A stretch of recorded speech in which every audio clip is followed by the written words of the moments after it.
Senin pagi tiba, dan Markus, seorang pengembang perangkat lunak, melangkah masuk ke kantornya. Saat ia duduk di mejanya, ia mendengar keluhan keras dari rekan kerjanya. Sarah, sulit dipercaya mereka memberikan proyek itu ke Alex, bukan ke saya. Apa mereka tidak tahu saya programmer terbaik di sini? Markus menghela napas. Ini bukan pertama kalinya ia mendengar Sarah berbicara seperti itu. Sepertinya, kemanapun ia memandang akhir-akhir ini, ia bertemu dengan orang-orang yang merasa dunia berutang sesuatu pada mereka hanya karena mereka ada. Terdengar familiar? Selamat datang dalam perjalanan kita untuk menjelajahi orang-orang yang merasa berhak atas segalanya dan mengapa. Menurut kebijaksanaan Stoik kuno, kamu sebaiknya menjaga jarak dari mereka. Hari ini, kita akan menyelami topik yang sudah setua umat manusia, namun dengan sentuhan baru. Kita akan melihatnya melalui kacamata Stoicisme, sebuah filosofi praktis yang telah membantu orang-orang menghadapi tantangan hidup selama lebih dari 2000 tahun. Pertama, mari kita sepakati dulu, apa itu sikap merasa berhak secara egois? Sederhananya, itu adalah keyakinan bahwa kamu pantas mendapatkan perlakuan istimewa atau hak-hak tertentu tanpa harus berusaha mendapatkannya. Sarah merasa ia harus mendapatkan setiap proyek bagus hanya karena ia adalah Sarah. Kamu mungkin bertanya, apa hubungan filsuf Romawi kuno dengan cara menghadapi orang-orang yang merasa berhak di abad ke-21? Tetaplah di sini, karena kamu akan menemukan bagaimana ajaran para Stoik seperti Marcus Aurelius, Epictetus, dan Seneca bisa menjadi senjata rahasiamu dalam menavigasi dunia yang tampaknya dipenuhi sikap merasa berhak. Di akhir video ini, kamu akan memiliki kotak peralatan berisi strategi Stoik untuk 1. Mengenali perilaku merasa berhak, bahkan pada dirimu sendiri. Ya, kita akan jujur di sini. 2. Memahami mengapa penting untuk menjauh dari orang-orang yang terlalu merasa berhak. 3. Menghadapi orang-orang seperti itu ketika kamu tidak bisa menghindari mereka. Jadi, ambillah toga virtualmu, dan mari kita mulai perjalanan Stoik ini bersama. Bab 1. Psikologi sikap merasa berhak, pandangan Stoik. Baiklah, mari kita menyelami lebih dalam ke dalam pikiran orang yang merasa berhak. Namun, alih-alih membaca buku psikologi modern, kita akan menelusuri tulisan para pemikir kuno. Percayalah, mereka sangat memahami sifat manusia. Kita mulai dengan Epictetus, seorang filsuf Stoik yang memulai hidupnya sebagai budak dan akhirnya menjadi salah satu guru paling dihormati di Roma. Epictetus banyak berbicara tentang keinginan dan penolakan, dua konsep yang menjadi inti dari perilaku merasa berhak. Ia pernah berkata, orang bijak tidak bersedih atas apa yang tidak dimilikinya, tetapi bersukacita atas apa yang dimilikinya. Bayangkan jika Sarah dari cerita pembuka kita mengambil nasihat ini. Alih-alih mengeluh tentang proyek yang tidak ia dapatkan, ia mungkin akan menghargai keterampilan dan peluang yang sudah dimilikinya. Namun, orang yang merasa berhak sering melakukan sebaliknya. Mereka fokus pada apa yang mereka pikir pantas mereka dapatkan, bukan pada apa yang sudah mereka miliki. Ini membawa kita pada prinsip Stoik yang penting, kebajikan. Bagi para Stoik, kebajikan bukan tentang menjadi orang yang sok suci, melainkan hidup selaras dengan alam dan akal sehat. Mereka percaya bahwa kebajikan yang terdiri dari kebijaksanaan, keadilan, keberanian, dan pengendalian diri adalah satu-satunya kebaikan sejati. Bandingkan ini dengan perilaku merasa berhak. Seseorang yang merasa berhak mungkin berkata, aku pantas mendapatkannya karena aku menginginkannya. Seorang Stoik akan bertanya, apakah keinginan ini selaras dengan kebajikan? Apakah ini membuatku lebih bijaksana, adil, berani, atau terkendali? Izinkan saya berbagi cerita tentang salah satu Stoik favorit saya, Kaisar Marcus Aurelius. Meskipun menjadi orang paling berkuasa di dunia, Marcus terus berjuang melawan sikap merasa berhak. Dalam jurnal pribadinya, yang kemudian diterbitkan sebagai Meditations, ia sering mengingatkan dirinya sendiri untuk tidak terlena oleh posisinya. Ada kisah tentang Marcus menghadapi para senator yang merasa berhak. Mereka merasa pantas mendapatkan perlakuan istimewa hanya karena mereka senator. Namun, Marcus, dengan latihan stoiknya, memperlakukan mereka seperti warga biasa. Ia pernah berkata, jika kamu terganggu oleh sesuatu di luar dirimu, rasa sakit itu bukan karena benda itu sendiri, melainkan karena penilaianmu terhadapnya, dan kamu punya kuasa untuk mengubahnya kapan saja. Intinya, Markus berkata, "Aku tidak bisa mengontrol perilaku senator yang merasa berhak, tapi aku bisa mengontrol reaksiku terhadapnya." Itulah stoicisme secara singkat. Jadi, apa yang bisa kita pelajari dari pandangan stoik tentang sikap merasa berhak? Pertama, fokus pada apa yang kita kekurangan, bukan pada apa yang kita miliki, adalah resep untuk ketidakbahagiaan. Kedua, nilai sejati berasal dari kebajikan, bukan dari apa yang kita pikir dunia berutang pada kita. Terakhir, meskipun kita tidak bisa mengontrol perilaku orang lain yang merasa berhak, kita selalu punya kendali atas respons kita. Di segmen berikutnya, kita akan melihat cara mengenali perilaku merasa berhak menggunakan kebijaksanaan stoik kuno, melibatkan seneca dan sekelompok orang yang mengaku sebagai filsuf. Tetap ikuti Bab 2. Mengenali perilaku merasa berhak melalui kacamata stoik. Sekarang setelah kita memahami psikologi sikap merasa berhak, mari kita bicara tentang cara mengenalinya di kehidupan sehari-hari. Dan siapa yang lebih baik untuk memandu kita selain seneca, ahli dalam melihat kepalsuan orang-orang? Seneca adalah seorang negarawan Romawi kaya dan filsuf stoik yang pandai menembus topeng orang-orang. Dalam salah satu suratnya, ia menulis tentang bertemu dengan sekelompok orang yang mengaku sebagai filsuf, tetapi sebenarnya hanya pembual yang merasa berhak. Ia berkata, orang-orang yang memilih filsafat tetapi tidak menyesuaikan perilaku mereka dengan apa yang mereka akui sama saja dengan mereka yang memiliki dokter tetapi tidak pernah mengikuti resepnya. Menurut para filsuf stoik kita, apa saja ciri utama orang yang merasa berhak? Pertama, mereka percaya mereka istimewa dan pantas mendapatkan hak istimewa tanpa usaha. Kedua, mereka sulit menerima kritik atau mengakui kesalahan. Ketiga, mereka sering menyalahkan orang lain atas masalah mereka. Keempat, mereka memiliki harapan yang tidak realistis terhadap orang lain dan dunia di sekitar mereka. Kelima, mereka kesulitan berempati dan memahami sudut pandang orang lain. Mari kita melakukan perjalanan waktu ke Roma kuno. Bayangkan Cato yang muda, seorang senator Romawi yang dikenal karena prinsipnya yang teguh. Cato terkenal karena menentang korupsi dan sikap merasa berhak dalam politik Romawi, meskipun itu membuatnya tidak populer. Ada cerita tentang Cato yang menolak mengikuti tradisi di mana kandidat untuk jabatan publik akan menyuap pemilih dengan biji-bijian gratis. Sementara politisi lain merasa berhak menang dengan segala cara, Cato tetap pada prinsipnya. Ia kalah dalam pemilihan, tetapi integritasnya tetap utuh. Kisah ini mengilustrasikan poin penting. Perilaku merasa berhak sering menyamar sebagai kepercayaan diri atau ambisi. Namun, ada perbedaan besar antara harga diri yang sehat dan sikap merasa berhak yang merugikan. Para stoik akan mengatakan bahwa harga diri yang sehat berasal dari hidup secara bajik dan berusaha sebaik mungkin, terlepas dari hasilnya. Sebaliknya, sikap merasa berhak adalah tentang mengharapkan hasil tertentu tanpa mempedulikan tindakanmu. Kembali ke Markus di kantor modern kita. Ia mungkin memperhatikan bahwa Alex, yang mendapatkan proyek yang diinginkan Sarah, tidak menyombongkan diri atau bertindak seolah-olah ia berhak atas kesempatan itu. Sebaliknya, Alex mengungkapkan rasa syukur atas kesempatan untuk mengerjakan proyek tersebut dan fokus untuk melakukan yang terbaik. Itulah harga diri yang sehat. Di sisi lain, Sarah terus mengeluh karena tidak dipilih, bersikeras bahwa ia pantas mendapatkan proyek itu tanpa mempertimbangkan mengapa Alex dipilih atau bagaimana ia bisa meningkatkan keterampilannya. Itulah sikap merasa berhak.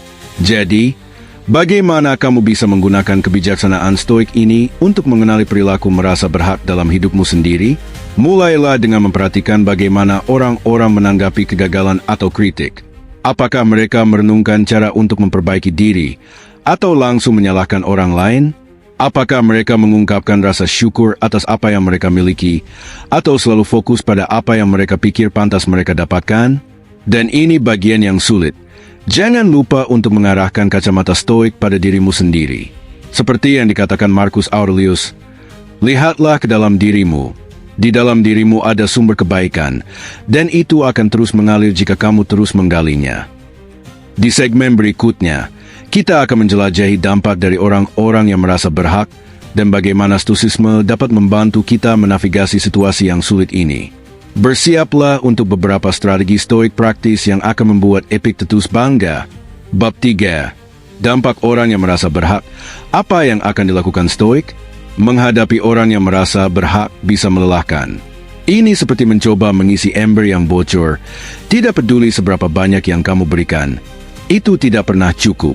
Tapi jangan khawatir, teman-teman stoik kita punya nasihat bijak untuk menangani situasi ini.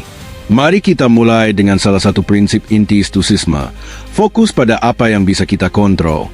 Epictetus dengan jelas menyatakan, beberapa hal ada dalam kendali kita, dan yang lain tidak. Yang ada dalam kendali kita adalah opini, keinginan, penolakan, dan singkatnya, segala tindakan kita sendiri. Yang tidak dalam kendali kita adalah tubuh, harta, reputasi, perintah, dan singkatnya, segala sesuatu yang bukan tindakan kita sendiri.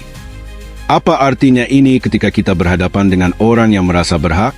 Kita tidak bisa mengontrol perilaku mereka, tetapi kita bisa mengontrol respons kita terhadapnya. Mari kita lihat bagaimana Markus, teman kita, mungkin menerapkan ini di situasi kantornya. Masih kesal karena tidak mendapatkan proyek, Sarah mulai menyebarkan rumor tentang ketidakmampuan Alex. Ia jelas merasa berhak untuk merendahkan Alex agar dirinya terlihat lebih baik. Markus, dengan latihan steaknya, menyadari bahwa ia tidak bisa mengontrol perilaku Sarah, tetapi ia bisa mengontrol tindakannya sendiri. Apa yang akan dilakukan seorang stoik dalam situasi ini? Berikut beberapa kemungkinan. 1. Tetap objektif. Markus tidak membiarkan rumor Sarah mengaburkan penilaiannya terhadap pekerjaan Alex.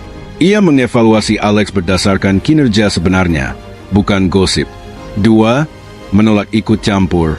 Ketika Sarah mencoba menyeret Markus ke dalam keluhannya, ia dengan sopan tetapi tegas menolak untuk berbicara negatif tentang rekan kerja mereka.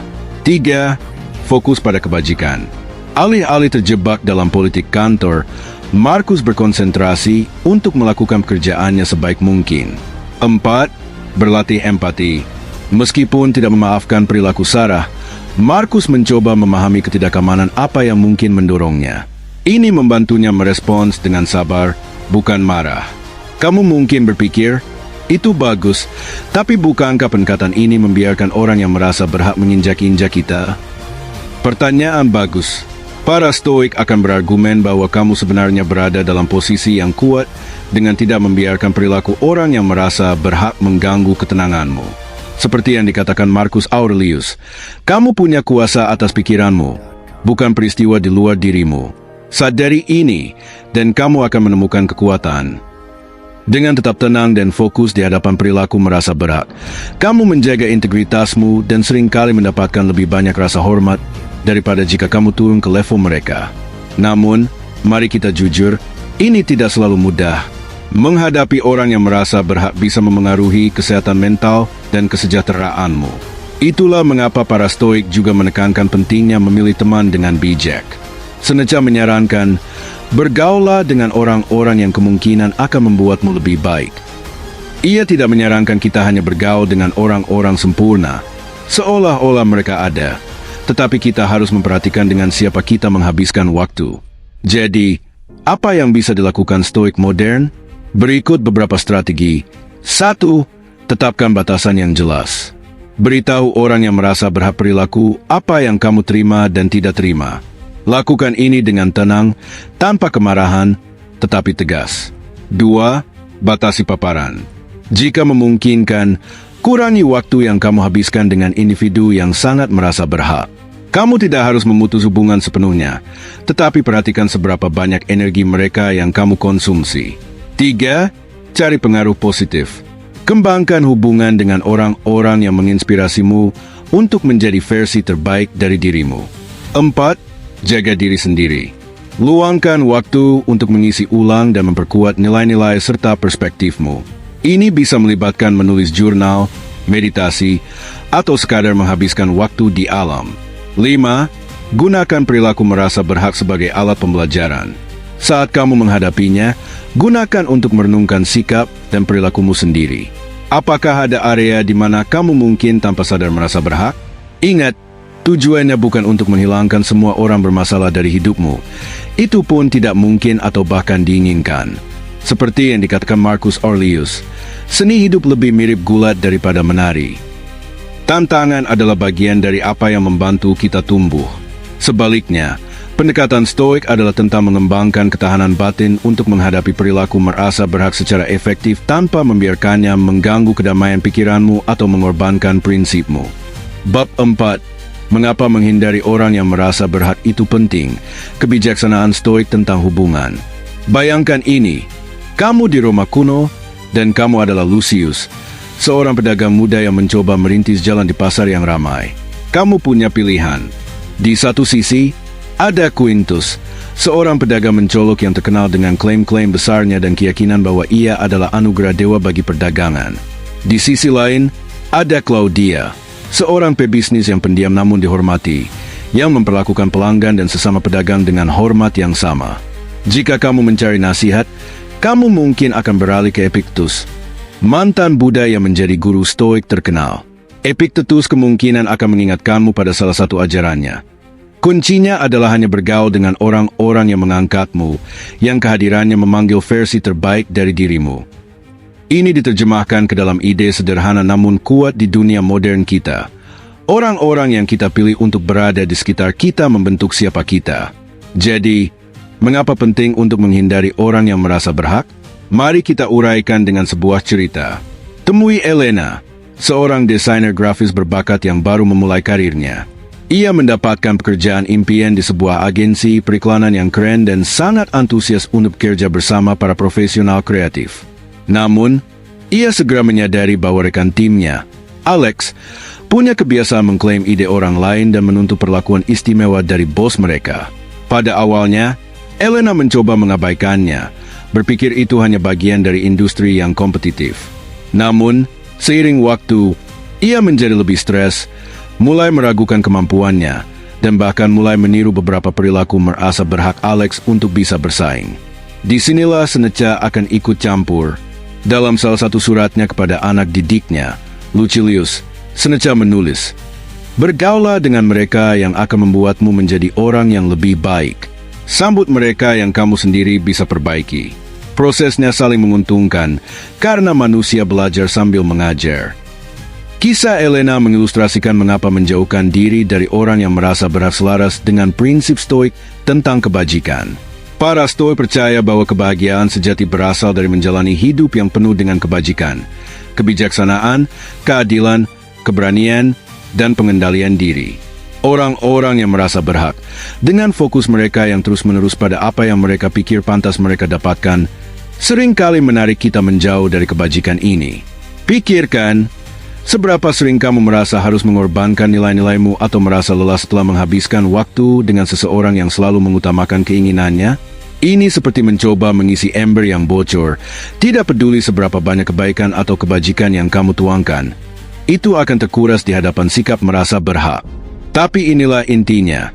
Para stoik tidak menganjurkan untuk memutus hubungan sepenuhnya dengan orang-orang sulit. Sebaliknya, mereka mendorong kita untuk memperhatikan dengan siapa kita bergaul dan bagaimana itu memengaruhi karakter kita. Seperti yang dikatakan Marcus Aurelius, jiwa menjadi diwarnai oleh warna pikirannya. Jadi, apa solusi steknya? Ini tentang menemukan keseimbangan. Batasi paparanmu terhadap individu yang merasa berhak jika memungkinkan. Tetapi ketika kamu harus berinteraksi dengan mereka, gunakan itu sebagai kesempatan untuk melatih kebajikan stekmu. Biarkan sikap merasa berhak mereka menjadi batu asa yang mempertajam kesabaran, kasih sayang, dan komitmenmu untuk hidup sesuai prinsipmu. Kembali ke Elena. Ia memutuskan untuk mengambil pendekatan stoik. Alih-alih membiarkan perilaku Alex mengubah dirinya, ia menggunakannya sebagai motivasi untuk memperkuat integritasnya. Ia mulai mencatat kontribusi rekan-rekannya dalam jurnal kerja dan fokus untuk meningkatkan keterampilannya, bukan mencari pengakuan. Seiring waktu, kolega dan atasannya memperhatikan bakat dan kerja timnya yang tulus, membuka peluang baru dan jalur karir yang jauh lebih memuaskan.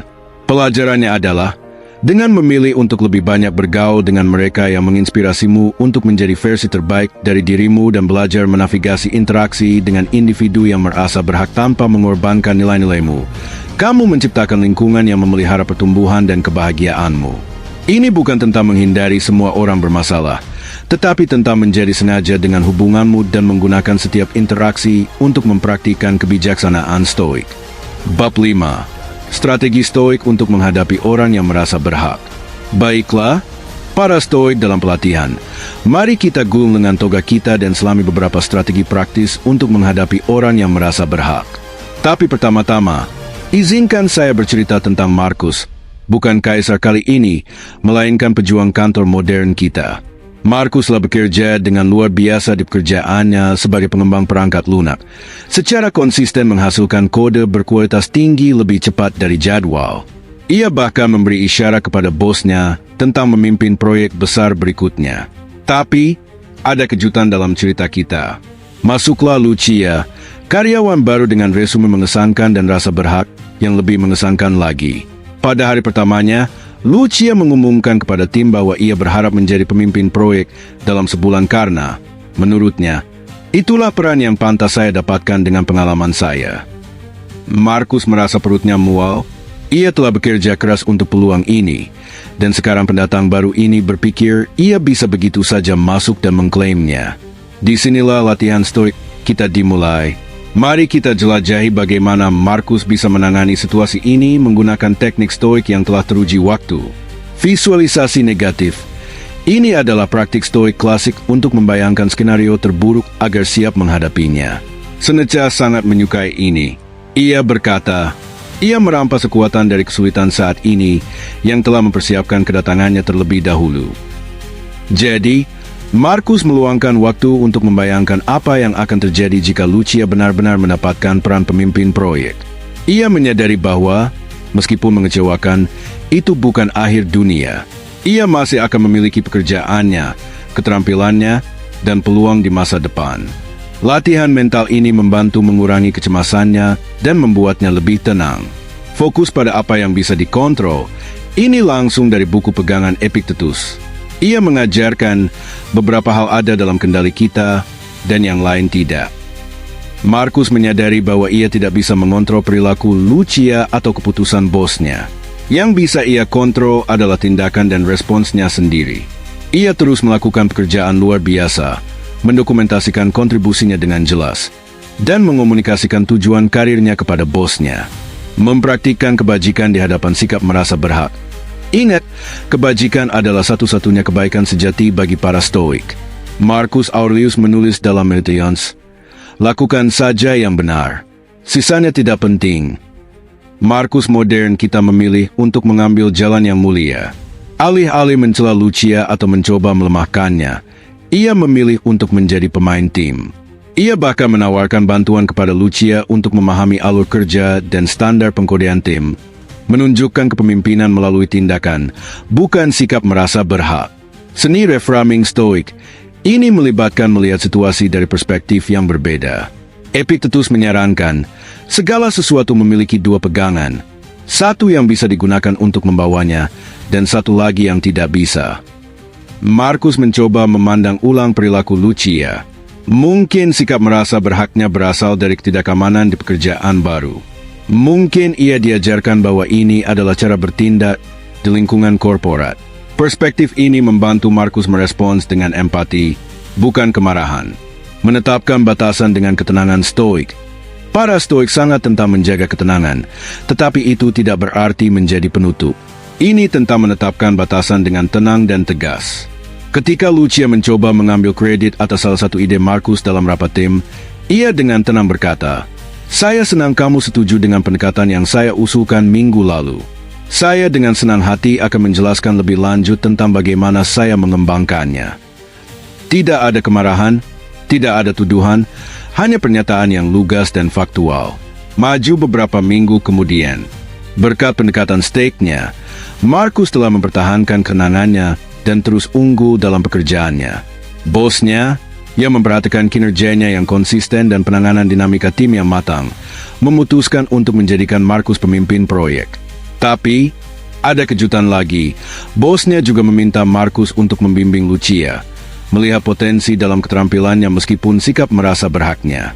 Markus menyalurkan kebijaksanaan steaknya, melihat ini sebagai kesempatan untuk mempraktikkan kebajikan dan berpotensi memengaruhi pendekatan Lucia terhadap pekerjaan dan rekan kerja secara positif. Moral dari cerita kita, dengan menerapkan prinsip-prinsip stoik, Markus mencapai tujuannya, menjaga integritasnya, meningkatkan dinamika tim, dan memposisikan dirinya sebagai pemimpin yang mampu menangani kepribadian yang menantang. Ingat, menghadapi orang yang merasa berhak bukanlah tentang mengubah mereka, melainkan tentang mengelola respons kita dan tetap setia pada prinsip kita. Seperti yang pernah dikatakan Epictetus dengan bijak, kamu bukan tubuh atau gaya rambutmu, melainkan kapasitasmu untuk memilih dengan baik. Jika pilihanmu indah, maka kamu pun akan indah. Bab 6. Melepaskan diri dari sikap merasa berhak. Pendekatan stoik untuk perbaikan diri. Kita telah banyak membahas tentang menghadapi orang yang merasa berhak. Tetapi sekarang saatnya untuk bercermin. Karena, mari kita hadapi, kita semua pernah memiliki momen ketika kita merasa dunia berutang sesuatu pada kita. Jadi, mari kita salurkan Marcus Aurelius batin kita dan lakukan refleksi diri. Berbicara tentang Marcus Aurelius, tahukah kamu bahwa Kaisar Romawi ini, salah satu orang paling berkuasa di dunia, meluangkan waktu setiap hari untuk menulis catatan kepada dirinya sendiri tentang bagaimana menjadi orang yang lebih baik? Itu menetapkan standar tinggi untuk perbaikan diri. Dalam Meditations, Marcus menulis, kamu punya kuasa atas pikiranmu, bukan peristiwa di luar dirimu. Sadari ini, dan kamu akan menemukan kekuatan. Ini adalah landasan perbaikan diri stoik, bukan tentang mengendalikan dunia, tetapi menguasai pikiran dan tindakan kita. Izinkan saya bercerita tentang Sophia, seorang bintang yang sedang naik daun di sebuah startup teknologi. Ia brilian, pekerja keras, dan ia mulai merasa sedikit berhak. Setelah berhasil mendapatkan beberapa klien besar, ia mulai mengharapkan perlakuan istimewa. Ia datang terlambat ke rapat, menganggap tim bisa menunggunya. Ia menolak ide yang bukan berasal darinya. Ia bahkan mulai percaya bahwa kesuksesan perusahaan sebagian besar karena usahanya. Terdengar familiar? Mungkin kamu pernah menjadi Sophia pada suatu saat. Saya tahu saya pernah. Disinilah refleksi diri stoik sangat membantu. Berikut adalah beberapa latihan yang terinspirasi dari filsafat stoik untuk membantu kita memeriksa rasa berhak kita. Tinjauan malam. Ini adalah praktik yang dijunjung tinggi oleh Marcus Aurelius. Di akhir setiap hari, tanyakan pada dirimu sendiri, apakah saya mengharapkan perlakuan istimewa hari ini? Mengapa? Apakah saya menyalahkan orang lain atas masalah saya? Atau bertanggung jawab atas tindakan saya? Apakah saya menunjukkan rasa syukur atas apa yang saya miliki? Atau fokus pada apa yang saya pikir pantas saya dapatkan? Ketidaknyamanan sukarela. Praktik stoik ini melibatkan sengaja menempatkan diri dalam situasi yang tidak nyaman untuk membangun ketahanan dan menghargai apa yang kamu miliki. Mungkin itu berjalan menaiki tangga alih-alih naik lift, atau makan makanan sederhana alih-alih makan di luar. Tujuannya adalah untuk mengingatkan diri sendiri bahwa kamu bisa menangani ketidaknyamanan dan tidak membutuhkan kemewahan terus-menerus. Memento mori. Para stoik sering mengingatkan diri mereka sendiri tentang kematian. Kedengarannya suram, tetapi ini adalah cara yang kuat untuk melihat sesuatu dalam perspektif. Ketika kamu ingat bahwa waktumu terbatas, menjadi jelas betapa sia-sianya membuang energi untuk merasa berhak. Premeditatio malorum. Ini adalah praktik visualisasi negatif yang kita bahas sebelumnya. Bayangkan secara rutin kehilangan hal-hal yang kamu rasa berhak atasnya. Ini adalah cara yang bagus untuk menumbuhkan rasa syukur dan ketahanan. Kembali ke Sophia. Ia memutuskan untuk mencoba praktik stoik ini. Ia mulai setiap pagi dengan mengingatkan dirinya bahwa posisi dan kesuksesannya tidak dijamin. Ia secara sukarela mengambil proyek yang menantang di luar zona nyamannya. Ia mulai mengungkapkan rasa syukur atas kontribusi timnya secara sadar. Seiring waktu, Sophia menyadari perubahan. Ia merasa lebih membumi, lebih menghargai rekan-rekannya, dan, ironisnya, lebih dihargai oleh timnya. Dengan melepaskan rasa berhaknya, ia menjadi pemimpin yang benar-benar diinginkan orang untuk diikuti. Pendekatan stoik untuk mengatasi sikap merasa berhak bukanlah tentang menyangkal nilai dirimu atau meremehkan pencapaianmu. Ini tentang mengenali bahwa nilai diri sejati berasal dari karakter dan tindakanmu, bukan dari validasi eksternal atau perlakuan istimewa. Ingat, melepaskan diri dari sikap merasa berhak adalah proses yang berkelanjutan. Bahkan Marcus Aurelius, dengan segala kebijaksanaannya, merasa perlu mengingatkan dirinya setiap hari untuk tetap rendah hati dan bajik. Jadi, bersabarlah dengan dirimu sendiri. Terus berlatih, dan saksikan bagaimana pola pikir stoikmu mengubah tidak hanya cara kamu menghadapi orang yang merasa berhak, tetapi juga cara kamu menjalani hidup. Kesimpulan, membangun kehidupan berkebajikan di dunia yang penuh dengan sikap merasa berhak. Kita telah melakukan perjalanan melalui dunia sikap merasa berhak, dipersenjatai dengan kebijaksanaan para filsuf kuno. Sekarang saatnya menjawab pertanyaan besar. Mengapa kita harus peduli dengan semua ini, dan bagaimana kita bisa menerapkannya dalam hidup kita? Kebenarannya sederhana dan jelas. Kamu tidak bisa mengontrol orang-orang yang merasa berhak di sekitarmu, tetapi kamu benar-benar bisa mengontrol bagaimana kamu menanggapinya. Dan disitulah kekuatanmu berada. Mengapa kamu harus berusaha membangun kehidupan berkebajikan di dunia yang penuh dengan sikap merasa berhak? Karena itu adalah jalan tercepat menuju kebahagiaan dan kedamaian pikiran yang sejati. Ketika kamu mendasarkan nilai dirimu pada karaktermu, bukan pada validasi eksternal, kamu menjadi tak tergoyahkan. Tidak ada orang yang merasa berhak yang bisa mengambil itu darimu. Jadi, bagaimana kita melakukannya? Berikut adalah 3 strategi terinspirasi stoik yang bisa kamu mulai terapkan hari ini. 1. Praktikkan rasa syukur setiap hari. Alih-alih fokus pada apa yang kamu pikir pantas kamu dapatkan, hargai apa yang sudah kamu miliki. Ini adalah perubahan sederhana yang bisa mengubah hidupmu. 2. Pandang tantangan sebagai peluang untuk tumbuh. Ketika kamu menghadapi perilaku merasa berhak, tanyakan pada dirimu sendiri, bagaimana situasi ini bisa membantu saya menjadi lebih sabar, pengertian, atau tangguh? 3. Fokus pada tindakanmu, bukan hasilnya. Lakukan yang terbaik dalam segala hal yang kamu lakukan, tetapi ingat bahwa hasilnya tidak sepenuhnya dalam kendalimu. Kebajikanmu terletak pada usahamu, bukan pada pengakuan eksternal. Ingat, membangun kehidupan berkebajikan bukanlah tentang menjadi sempurna. Ini tentang usaha yang konsisten dan perbaikan bertahap. Setiap kali kamu memilih kesabaran daripada frustrasi, pengertian daripada penghakiman, atau kerendahan hati daripada sikap merasa berhak, kamu sedang tumbuh lebih kuat. Kamu sekarang adalah bagian dari komunitas stoik, yang berarti kamu tidak pernah sendirian dalam perjalanan ini. Kita semua bekerja sama untuk menavigasi tantangan hidup dengan kebijaksanaan dan keanggunan. Jadi, lain kali kamu menghadapi perilaku merasa berhak, tarik napas dalam-dalam dan ingat bahwa kamu punya kuasa untuk memilih responsmu. Pilih kebajikan, pilih pertumbuhan, pilih jalan stoik,